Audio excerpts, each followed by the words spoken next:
Merci Will, bonjour à tout le monde. Bonjour et bienvenue, bonjour à ceux que je n'ai pas salués. Ravi d'être ensemble, ravi de continuer ensemble dans ce livre de Daniel. Ça va glisser, mais c'est pas grave. Je le savais.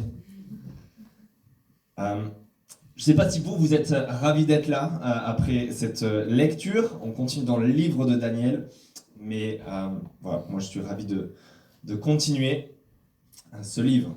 Et je vous invite à garder ce texte sous les yeux qu'on a vu ensemble et on va s'y plonger dedans. Mais pourquoi est-ce que tu traverses ce que tu traverses actuellement ? Pourquoi est-ce que tu traverses tout ce que tu es en train de vivre, si c'est le cas ? Pourquoi ces souffrances ? Pourquoi ces épreuves ? Et puis peut-être que tu te demandes surtout jusqu'à quand ? Jusqu'à quand ? Est-ce que ça va durer ? Pourquoi est-ce que tu connais tout ça dans ta vie et peut-être des moments particulièrement durs et compliqués ? Et puis est-ce qu'il y aura une fin ? Est-ce que ça va durer indéfiniment comme ça ? Est-ce que c'est ça ta vie ? En fait, ça, ce sont les questions de notre texte ce matin. Ce sont les questions qu'on va voir maintenant ensemble. Parce qu'il est clairement question de souffrance. Vous avez vu juste à la lecture, il est question de temps difficiles. Et ce sont donc les questions qui se posent tout naturellement, comme pour nous, les personnes qui sont dans ce texte. Vous avez vu, regardez le verset 13 de notre texte. Jusqu'à quand, au milieu du verset 13, jusqu'à quand durera cette vision à propos du sacrifice perpétuel et la transgression dévastatrice ? Jusqu'à quand le sanctuaire et l'armée seront-ils livrés au piétinement ? Jusqu'à quand ça va durer ? Et puis pourquoi ? Peut-être vous posez cette question. Regardez verset 15. C'est ce que fait Daniel. Tandis que moi, Daniel, j'avais cette vision et que je cherchais à la comprendre. Pourquoi ? Verset 16 même. Voici ce que dit un ange. Gabriel fait comprendre à celui-ci ce qu'il a vu. Dieu veut nous informer. Il veut nous informer sur deux choses qu'on va voir notamment ce matin. Il veut nous informer, il ne veut pas qu'on soit ignorant. Et il veut nous éclairer sur le pourquoi, sur les raisons de notre souffrance, sur pourquoi tu vis ce que tu vis, pourquoi tu traverses ce que tu traverses, pourquoi la vie est comme ça. Et puis il veut nous informer sur une deuxième chose, sur la durée, sur le timing, sur qu'est-ce qui va se passer dans la suite, le jusqu'à quand. Et c'est tout simple ce que je vous propose de voir ce matin avec ce texte de Daniel, cette suite du livre de Daniel. On va voir ensemble le quoi, le pourquoi et le jusqu'à quand que nous décrit ce texte. Le quoi, le pourquoi et le jusqu'à quand de la souffrance que nous décrit ce texte. Et tout d'abord le quoi. On va commencer avec ça parce que je ne sais pas si vous avez lu ce texte-là tout à l'heure que Will nous a lu et vous êtes posé la question qui peut se poser, je le reconnais. Quel intérêt ? Pourquoi est-ce qu'on a Daniel 8 dans la Bible ? S'il vous plaît, dites-moi quand même, pourquoi est-ce qu'on a affaire à un combat de boucs, versets 3 à 8, qui se transforme en une sorte de guerre des étoiles, versets 9 à 12. Une petite corne qui grandit et qui se bat contre les étoiles. Regardez quand même, on va se mettre ces images en tête et on va se demander pourquoi, quel intérêt. Regardez avec moi les versets 3 à 8. C'est l'histoire d'un bélier, verset 3, vous avez un bélier avec des cornes de taille inégale. Il est puissant, il frappe, il se bat, il combat, il défonce tout dans tous les sens, verset 4. Et puis fin du verset 4, c'est lui le boss, c'est lui le champion, il grandit même. Et puis verset 5, vous avez un bouc qui arrive, lancé à pleine vitesse. Verset 6, si vous regardez ça, moi, ça m'a fait penser à un joueur de rugby qui a une armoire à glace et qui arrive lancé en pleine puissance et en pleine vitesse. Ou pensez à un 3 tonnes 5 que tu prends de plein fouet en pleine face qui est lancé face à toi et qui ne peut pas s'arrêter. Verset 5, en fait, il est pas seulement puissant, il est tellement rapide et puissant qu'il ne touche plus le sol. Il commence à décoller, à voler sur des centaines de kilomètres. Vous avez vu ? Ça ressemble aux avions, à l'avion de combat d'assaut. Tu m'étonnes, verset 7, que le bélier prenne le tampon de sa vie et se fasse éclater. Et puis, verset 8 et suivant, d'un coup, ça laisse place à une corne et à sa guerre des étoiles. Vous avez vu ça? Verset 9, une corne se dresse et grandit. Verset 10, elle se dresse et grandit au point de se battre avec les puissances célestes, les étoiles. Verset 11, elle se bat contre le chef de l'armée et l'armée elle-même. Verset 12, elle mène sa guerre. Et fin du verset 12, elle réussit sa guerre. En fait, elle se bat contre la maison de Dieu lui-même. Vous avez vu ça? Cette corne, elle se bat contre la maison de Dieu lui-même.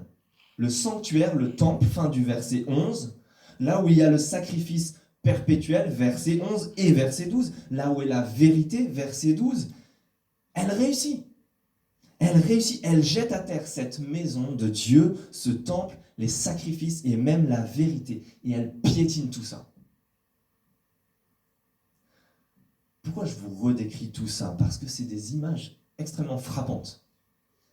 Hyper imagées. Et il faut que vous fassiez le film dans vos têtes. C'est comme la semaine dernière si vous étiez là. On doit se l'imaginer. En fait, quand j'étais jeune, j'ai lu Cro-Blanc. Le livre avec ce chien, j'ai beaucoup aimé.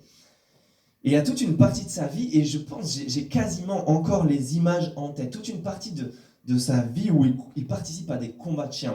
On le fait participer à des combats de chiens, et vous avez toute la description de ces combats de chiens, et c'est assez technique. Et même la stratégie de Cro-Blanc. Et moi, j'ai encore les images de m'imaginer Cro-Blanc qui décrit comment, en fait, le but est d'attraper et d'arriver à attraper son adversaire à la gorge. Et une fois que les crocs ont pris la prise à la gorge, plus rien ni personne. Et quoi que fera l'adversaire, il ne pourra pas faire lâcher la prise. Et donc, le combat est fini. Et la description de Cro-Blanc qui goûte au sang avec les crocs plantés dans la gorge du chien en face de lui et qui sent le sang couler dans sa gueule, le sang de la victime. En fait, on imagine, on a les images, parce que c'est ce que font les bons auteurs de livres. Ils vous plongent dans leur récit et ils vous aident à vous imaginer, à faire comme si vous y étiez. D'accord? Et c'est là, c'est dans votre tête. Vous avez les images. On y est. C'est exactement pareil ici. On voit très bien, c'est frappant, c'est marquant. On le voit, ce bouc arriver lancé sur le bélier. Parce que Dieu veut nous frapper. Il veut nous marquer par ses images, comme Daniel lui-même. Mais il reste une question. Ok, on a les images. Ok, Dieu veut nous parler, veut nous frapper, veut nous marquer. Mais la question se pose, pourquoi? Pourquoi tout ça? Quel est l'intérêt? Comment ça se fait? Je n'y comprends rien. Vous avez vu Daniel au dernier verset de ce texte.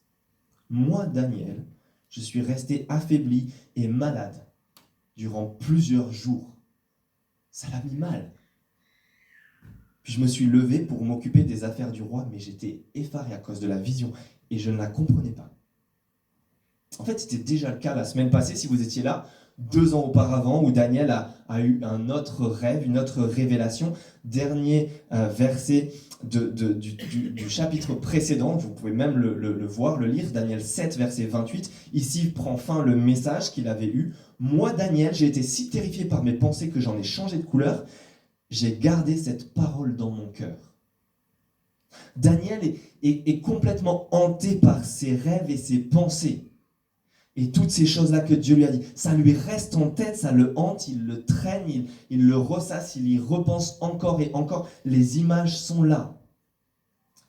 Parce que ce que Dieu veut faire, et ce qu'on doit comprendre, c'est que Dieu veut illuminer l'histoire et le cours de l'histoire par ces images et ces révélations. Il jette la lumière sur le cours des événements, la géopolitique même, et par là même sur nos histoires, celle de Daniel, celle du peuple, celle des puissances à l'œuvre à l'époque, et sur nos vies à nous et nos circonstances de vie.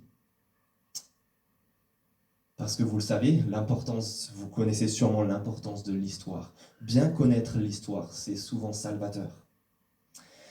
Mais la particularité ici, et c'est ce qu'on va commencer à voir maintenant, regardez, la particularité, c'est que Dieu n'est pas juste un bon prof d'histoire qui explique et éclaire l'histoire qui a eu lieu. En fait, Dieu le fait sur l'histoire qui aura lieu.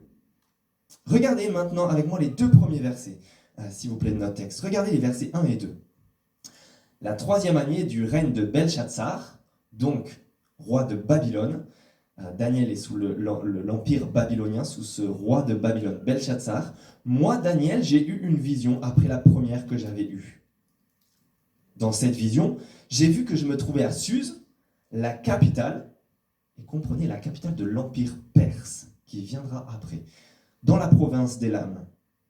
Dans la vision, j'ai vu que j'étais près du fleuve Oulaï. Daniel se retrouve projeté dans l'histoire à quelques centaines de kilomètres de là où il se trouve à Babylone, et se retrouve là jusqu'à Élam, près du fleuve, mais surtout il se retrouve projeté des dizaines d'années plus tard à Suse, la capitale de l'empire perse, qui va monter en puissance, qui est en train de monter en puissance avec les Mèdes et les Perses, mais qui va dominer le monde par la suite et conquérir même Babylone. Daniel se trouve projeté dans l'histoire ailleurs, mais surtout dans le futur, pour comprendre l'histoire et l'avenir. Et ça continue même au-delà, versets 20, 22, vous avez vu, on a explicitement ça, le bélier que tu as vu qui avait des cornes, ce sont les rois des Mèdes et des Perses. Ok, ça donne du sens à Suse, la capitale où il est, projeté. Et le bouc, c'est le roi de Grèce. La grande corne entre ses yeux, c'est le premier roi, les 4 cornes qui l'ont remplacé. Une fois qu'elle a été brisée, ce sont 4 royaumes qui surgiront de cette nation, mais sans avoir autant de force qu'elle. Et ça continue encore et encore. Autrement dit, c'est quoi qui se passe? C'est quoi que Daniel a ici en vision? Après Babylone, Daniel voit apparaître l'empire perse qui va dominer le monde, conquérir Babylone. Mais suite à cet empire perse, il voit même apparaître la Grèce qui va prendre le pouvoir. C'est ce bélier-là qui arrive, ce bouc, qui arrive avec sa corne unique, qui représente Alexandre le Grand, qui viendra des années plus tard, qui a conquis le monde. Et les quatre divisions, les 4 factions qui ont suivi, sorties de l'Empire grec, représentées par ces 4 cornes, les Ptolémées, les Séleucides, peut-être vous vous souvenez de ça en cours d'histoire, moi je m'en souviens, et 2 autres encore moins connus. Vous vous souvenez que déjà la semaine dernière, au chapitre 7, comme au chapitre 2 de ce même livre, on a eu la révélation à l'avance, et ça domine tout le livre, de 4 royaumes qui vont venir. Le premier, Babylone, où se trouvent Daniel et ses compagnons, avec Nebuchadnezzar. Puis ensuite, l'empire médo-perse, la Perse. Puis la Grèce, avec Alexandre le Grand notamment, et enfin l'empire romain. Ici, dans ce chapitre, Dieu est en train de zoomer. On change d'échelle, si vous voulez, et sur ces 4 royaumes, on change d'échelle et on vient s'approcher du royaume numéro 2 et 3. On regarde les Perses, les Mèdes et les Perses, et la Grèce. On regarde les détails maintenant. On a pas mal vu jusqu'à maintenant dans ce livre l'histoire de Babylone, de Nebuchadnezzar, notamment dans la première moitié. Maintenant, on zoome sur les 2 royaumes qui vont suivre, les Perses et la Grèce. Et puis vous allez voir qu'on va s'approcher de la fin du livre et on va encore zoomer sur la suite, sur l'empire romain qui va venir et comment Dieu va faire advenir son royaume éternel avec son roi et son Messie. Parce que c'est là où Dieu veut mettre le point focal, le focus. Son royaume avec son roi, son Messie qui apporte le royaume éternel. C'est lui le centre de l'histoire. C'est ça le plus important. Mais vous avez remarqué, alors qu'on prend le temps, et que Dieu prend le temps pour nous de zoomer sur les royaumes 2 et 3, pour ainsi dire, les Perses et la Grèce, est-ce que vous avez remarqué le plus troublant? Je ne sais pas si vous êtes troublé comme Daniel, mais vous avez vu, c'est pas tant le bélier et le bouc, mais c'est la corne qui suit, qui semble faire la guerre aux étoiles et à Dieu lui-même, combattre et anéantir le temple, les sacrifices, la vérité. Il fait la guerre au Dieu du ciel en faisant la guerre à son peuple et son culte sur la terre. Et regardez la suite de l'explication même. Ça, c'est ce qu'on a dans l'image. Mais vous avez vu l'explication? C'est ce que l'on voit aussi, ce que l'ange révèle comme explication, verset 23. À la fin de leur règne, quand les pécheurs auront mis le comble à leur révolte, un roi au visage dur, expert en énigmes surgira. Sa puissance grandira, mais non par sa propre force. Il accomplira d'extraordinaires dévastations. Il réussira dans ses entreprises. Il détruira les puissants et le peuple des saints. Entendez, le peuple de Dieu. Grâce à son habileté, il réussira dans ses manœuvres trompeuses et il aura le cœur rempli d'arrogance. Il fera mourir beaucoup d'hommes qui vivaient dans la tranquillité et il se dressera contre le prince des princes. Cependant, il sera brisé sans aucune intervention extérieure. C'est ça qui est troublant, que cette corne fasse la guerre au peuple de Dieu et semble réussir. En fait, ça pose question à Daniel, ça trouve Daniel, mais ça pose même question aux anges, verset 13. Vous avez vu ? J'ai entendu un saint, un ange parler et un autre saint dire à celui qui parlait, jusqu'à quand cette vision à propos du sacrifice perpétuel et la transgression dévastatrice? Jusqu'à quand le sanctuaire et l'armée seront-ils livrés au piétinement? Ça leur pose question. Et ça trouble Daniel, et ça devrait nous troubler aussi. Verset 27, on l'a déjà lu. Daniel en est malade. Ça le met mal. En effet, je ne sais pas ce qu'il en était dans l'autre groupe de semaine. On a 2 groupes de semaine dans cette église. Manifestez-vous si vous voulez rejoindre cette église et y participer. Mais dans notre groupe de semaine, notre G-Cube, au moins une personne partageait que, en fait, le message de dimanche dernier et le texte et la révélation du chapitre précédent l'a mis complètement mal. C'est juste troublant. C'est quoi le message? C'est juste de dire, on va souffrir, ça va être dur, et voilà. En plus, regardez, juste avant la fin du verset 26. Quant à toi, tiens cette vision cachée, parce qu'elle concerne une époque éloignée. Voilà, c'est caché, c'est inconnu, il faudra attendre. Donc maintenant, je vous dis à tous,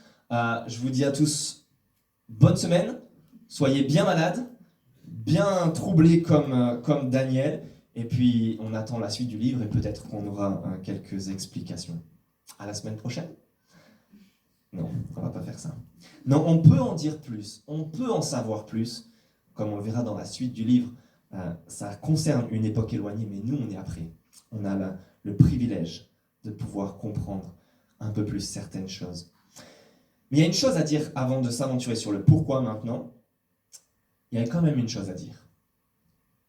C'est que même quand on est dans la même situation que Daniel, même lorsqu'on est dans la même situation que notre G-Cube cette semaine, à ne pas avoir des réponses au pourquoi, à ne rien comprendre de pourquoi, de ne pas savoir jusqu'à quand. En fait, au minimum, on peut savoir, et c'est ce que Dieu donne de manière explicite ici, c'est que c'est totalement Dieu qui reste en contrôle tout de même. Il est absolument souverain. Il tient les rênes. Oui, c'est troublant que cette corne semble faire la guerre au peuple de Dieu et à Dieu lui-même et semble réussir un temps.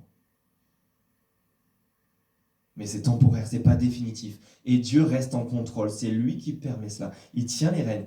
Il gère. Il a les rênes. En fait, il a ses raisons, même si nous, on ne sait pas pourquoi.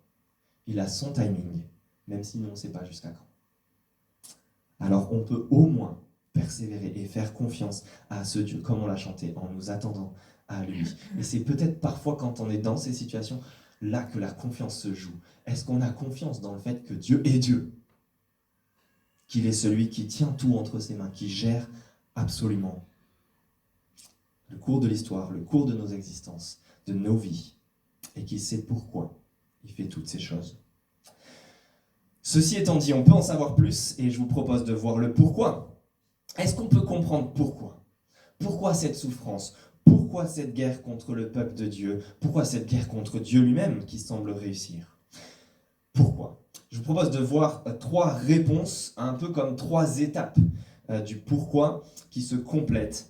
Et on va le voir avec ces mots-là, la transgression, la purification et la justification, ou la justice si vous voulez, mais comme ça fait 3 mots qui finissent avec ion, ça fait très technique, mais on va voir ça, la transgression, la purification et la justification. 3 choses qui se complètent et qui donnent un sens et des raisons au pourquoi de tout cela. La transgression, tout d'abord, on commence avec ça parce que vous l'avez peut-être vu et vous vous êtes dit, mais peut-être on a la réponse. Regardez dans notre texte, le texte nous donne explicitement la raison. Verset 12, vous avez vu ça? L'armée lui a été livrée à cette corne avec le sacrifice perpétuel à cause de la transgression. En fait, si le peuple de Dieu et son culte à Dieu est livré à l'ennemi, à cette corne, c'est à cause de leur transgression. Comprenez leur péché, leur mal, leur révolte, leur rébellion contre Dieu. Et ça, le peuple de Dieu et Daniel sont tout à fait censés le comprendre. C'est exactement en fait la situation actuelle dans laquelle ils se retrouvent en ce moment même pour Daniel et pour tout le peuple. Si vous vous souvenez du premier verset de ce livre, comment on a commencé le livre de Daniel, je vous les rappelle.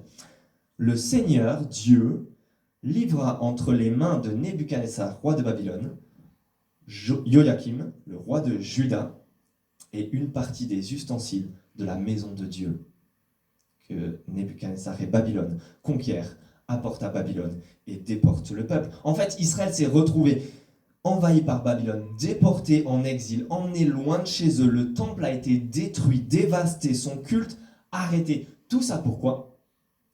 Mais à cause des péchés, de leurs péchés, des péchés du peuple, leur révolte constante contre Dieu. C'est ce que les prophètes n'ont cessé d'annoncer, cet exil, cette déportation à cause de leurs péchés. C'est ce que Daniel, dans le chapitre suivant, si vous revenez la semaine prochaine, va longuement confesser.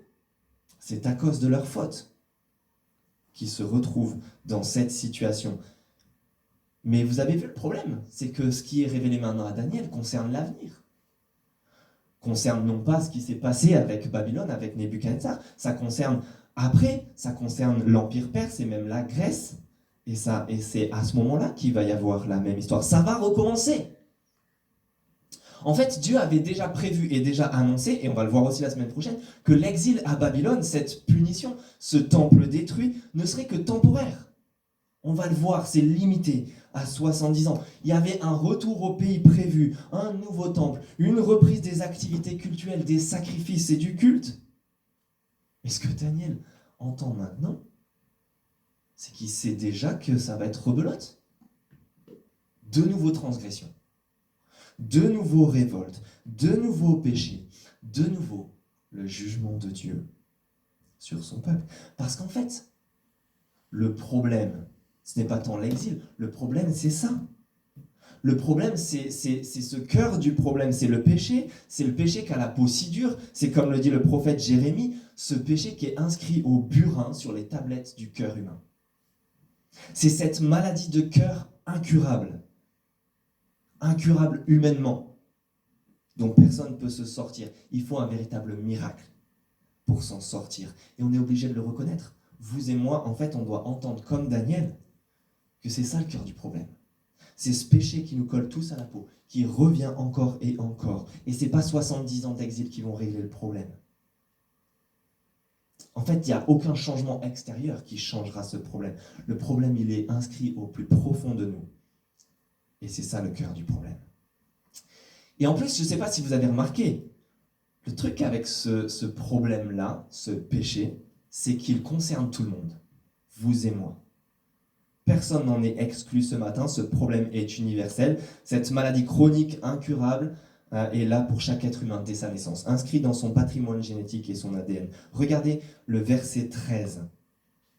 Jusqu'à quand durera, au milieu du verset 13, jusqu'à quand durera cette vision à propos du sacrifice perpétuel et la transgression dévastatrice?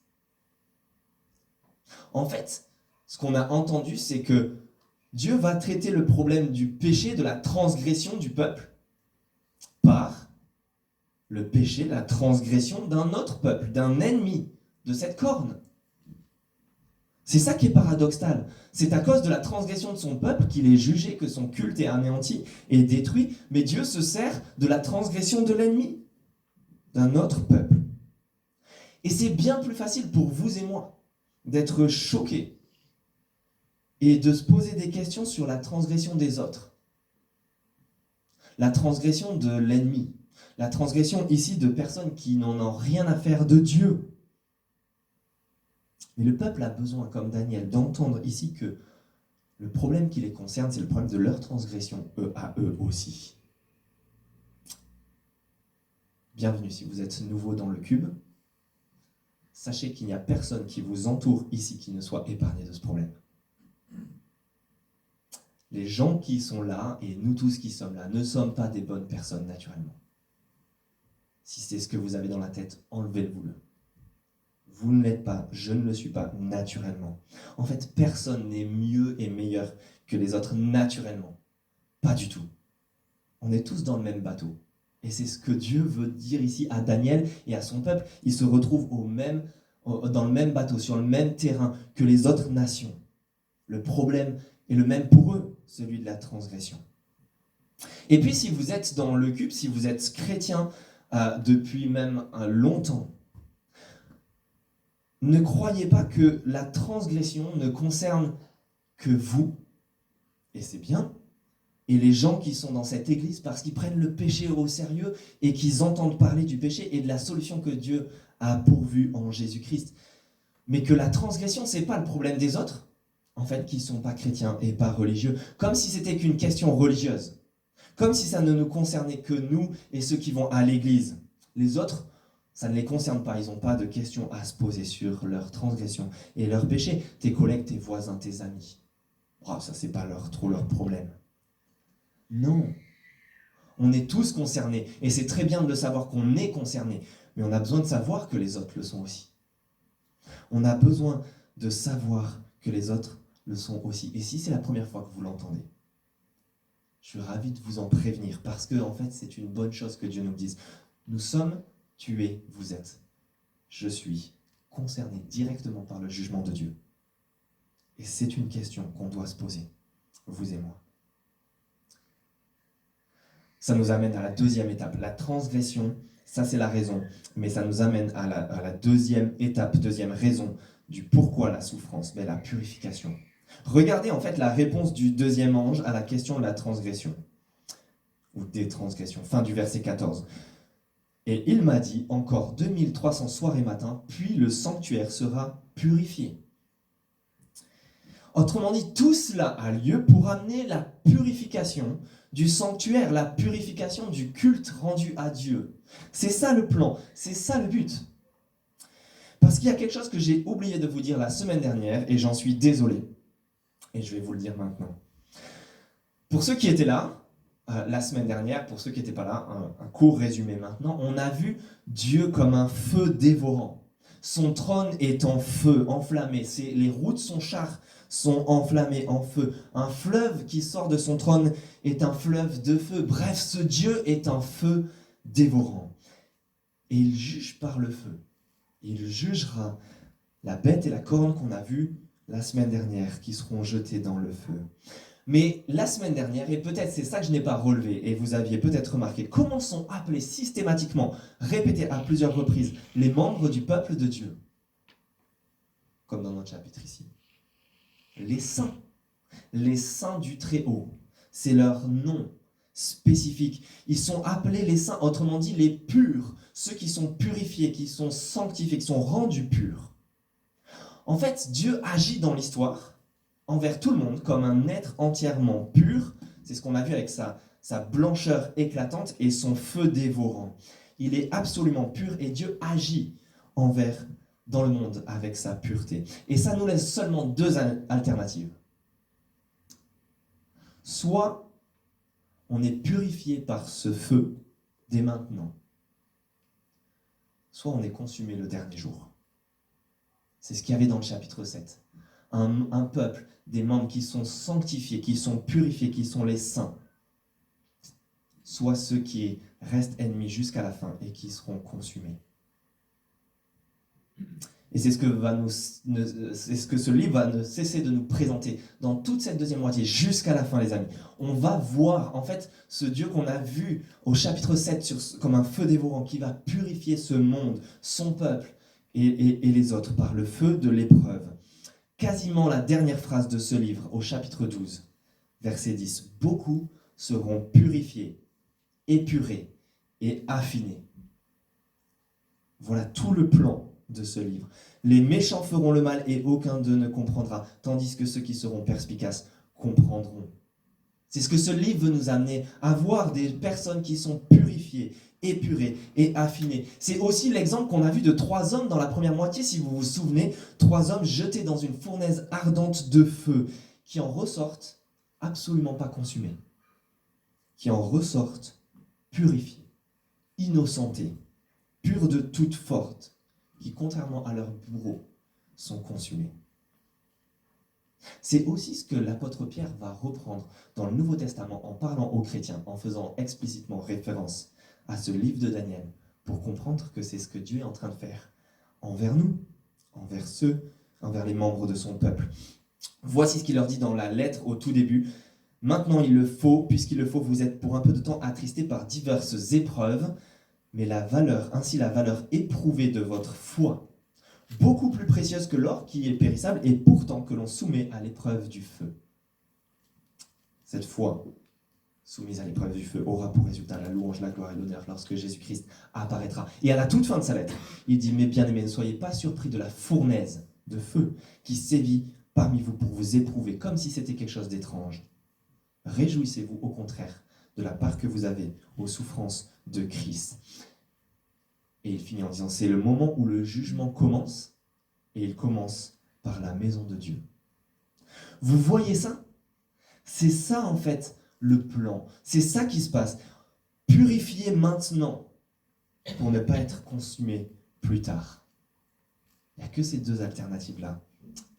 Faites votre choix. Alors une petite question, je n'ai pas pu résister, je vous avoue, en prenant un pas de recul, une petite question pour vous. Est-ce que vous savez pourquoi on a pris pour cette église le nom de Le Cube? Quelqu'un sait? Levez la main, je ne vais pas vous demander de répondre forcément, mais vous savez? Personne ne sait? Ok, on a quelques personnes qui savent. Maintenant, vous allez le savoir, alors écoutez bien, ouvrez grand vos oreilles. E-Cube pour ECUB, Église de la communauté urbaine de Bordeaux. Vous me direz, ça c'est très simple, on le répète tout le temps. Mais surtout, c'est pour faire référence au cube, à la forme géométrique.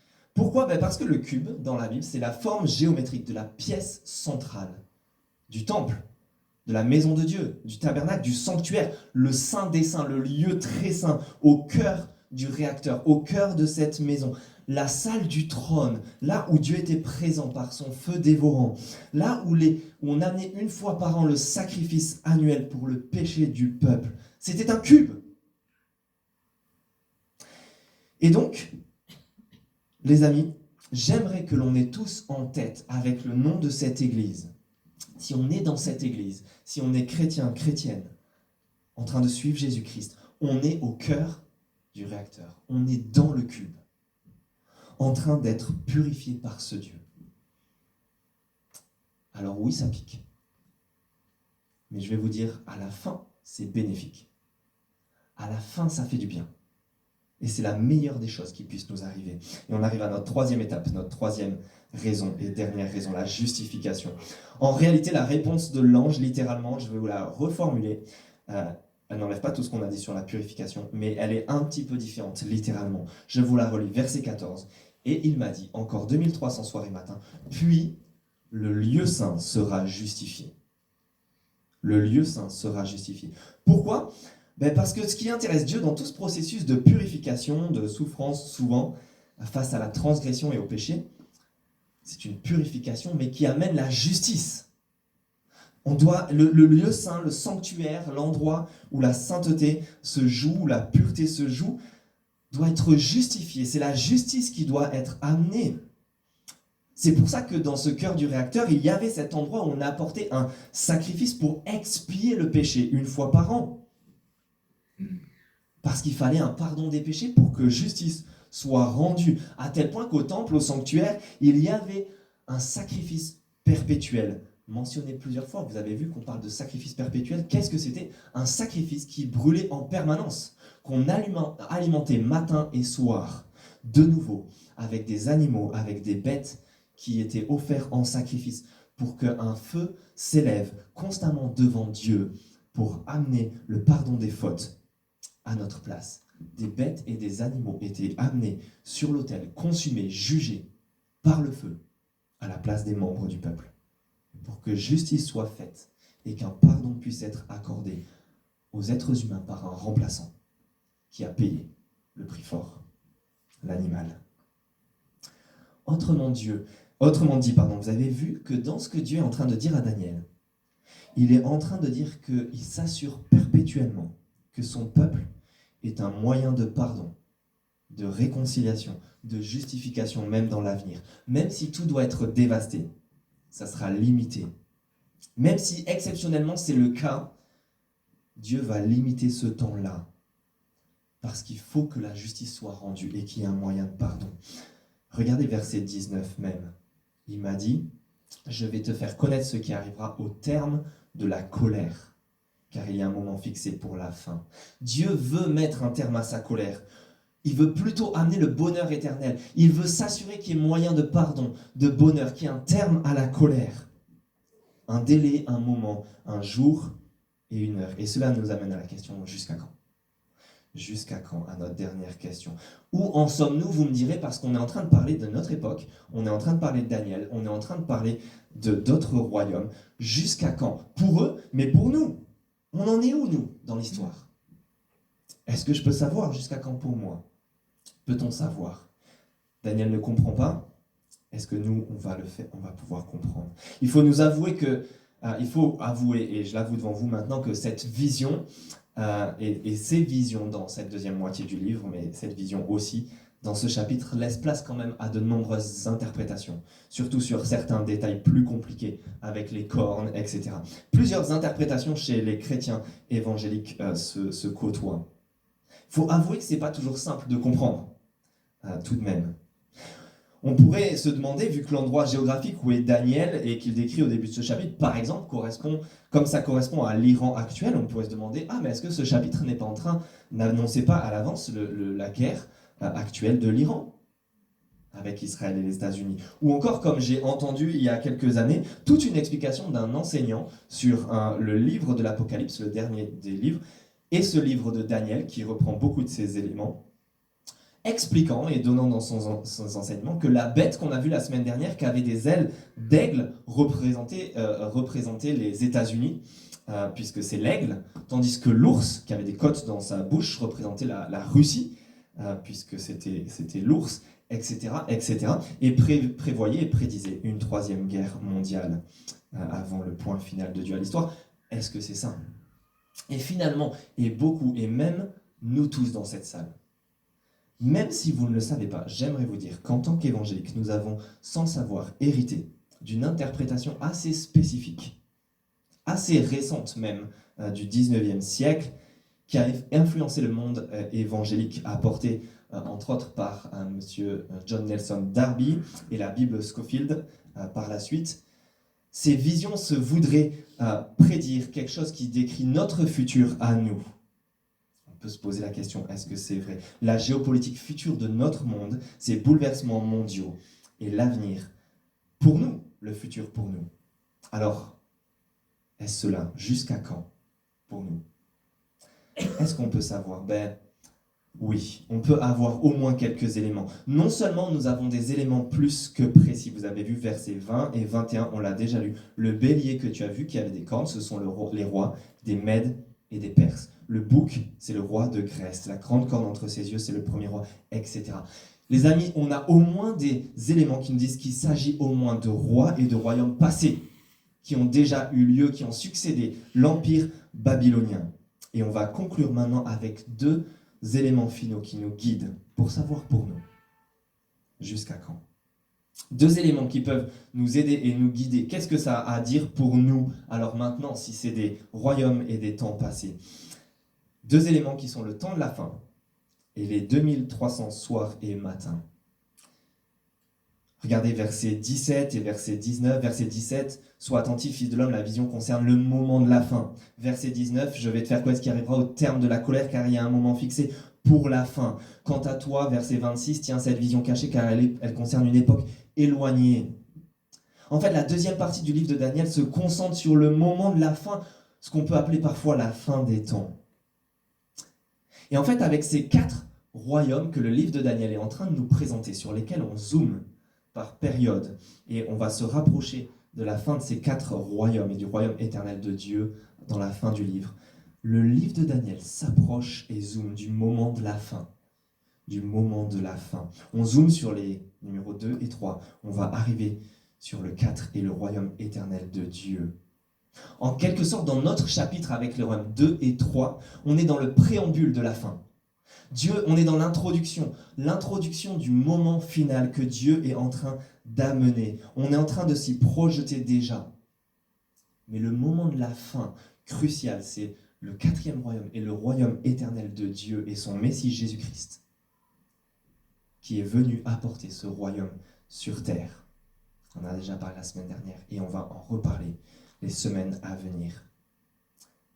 Nous, on zoome là sur ce chapitre, juste sur l'introduction, juste avant ce moment final où Dieu va intervenir dans la personne de Christ, de son Messie. Mais quelque chose nous parle quand même si on est dans l'introduction, avec les royaumes 2 et 3, on n'est pas encore au 4 et au royaume de Jésus-Christ.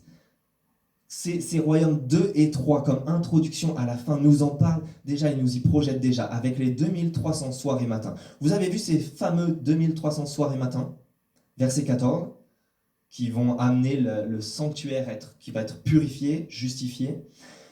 L'ange attire notre attention avec Daniel, tout à la fin de notre texte, sur le fait que c'est la clé, verset 26. Ce que tu as vu à propos des soirs et des matins, et qui t'a été dit est vrai. Voilà ce que l'on doit retenir, ce que Daniel doit retenir. En fait, la petite corne, Daniel ne le sait pas encore, il n'a pas encore vécu cette histoire, mais la petite corne qui sort du bouc, le bouc qui représente la Grèce, le roi de Grèce, semble correspondre, cette petite corne qui fait la guerre à Dieu et à son peuple, semble bien correspondre dans l'histoire à Antiochus Épiphane, qui vient de la lignée des Séleucides. Autrement dit, après la corne d'Alexandre le Grand, les 4 factions, les Ptolémées, les Séleucides et 2 autres, qui ont pris le pouvoir. Antiochus Épiphane, venant des Séleucides, a pris le pouvoir. Et lui, et l'histoire nous le rapporte, relaté dans divers manuscrits, lui a dévasté et détruit le temple. Il a dressé une idole à l'intérieur de ce temple. Il a mis fin au sacrifice perpétuel et à toutes les activités perpétuelles, cultuelles, du peuple à cette époque-là. Jusqu'à ce que, un peu moins de 7 ans plus tard, correspondant aux 2300 soirs et matins, il soit pris d'une maladie subite et meurt. Et le temple et son activité ont été restaurés par la suite. La vision était vraie, la vision était fiable, incroyable de prévision et de précision. Pour nous qui sommes en plus de l'autre côté de l'histoire, c'est absolument incroyable. Ça nous donne une grande assurance. Mais en même temps, on pourrait se terminer en se disant, mais tout cela est bien limité. Parce que si ça a eu lieu avec Antiochus Épiphane et que le culte a pu reprendre, est-ce que ça ne va pas se répéter ? À chaque fois, à cause de la transgression, l'exil, le culte est arrêté, est fini. Dieu permet quand même que le culte puisse reprendre, qu'il y ait des sacrifices, qu'il y ait un pardon. Est-ce que c'est sans cesse, c'est amené à se répéter sans cesse ? C'est tellement temporaire, un temple destructible, physique, des sacrifices temporaires sans cesse renouvelés, tous les soirs, tous les matins. L'histoire va se répéter encore et encore. Voilà pourquoi, revenez la semaine prochaine. La suite de la révélation de Daniel va nous présenter un Messie, un Sauveur juste après, qui devient le sacrifice ultime et final, l'unique, il n'y en aura pas besoin d'autre, qui met un terme définitif à la colère de Dieu, dont le corps est présenté comme le lieu saint, le cube, l'endroit où Dieu rencontre l'être humain et l'être humain peut rencontrer Dieu et être réconcilié avec lui. Le corps, dont le corps et le lieu saint va être piétiné, mis à mort sur une croix infâme, qui d'ailleurs, non pas après 2300 soirs et matins cette fois-ci, mais après 3 jours et 3 nuits, va être relevé, rétabli et justifié, ressuscité, qui va devenir ainsi le seul lieu et le seul moyen éternel pour notre réconciliation avec Dieu. Le temple est le sacrifice par lequel vous et moi pouvons être pardonnés, justifiés, purifiés, gratuitement. et éternellement. Le corps et la personne de Jésus-Christ, dans le nom duquel je vous invite à prier maintenant. Notre Père, nous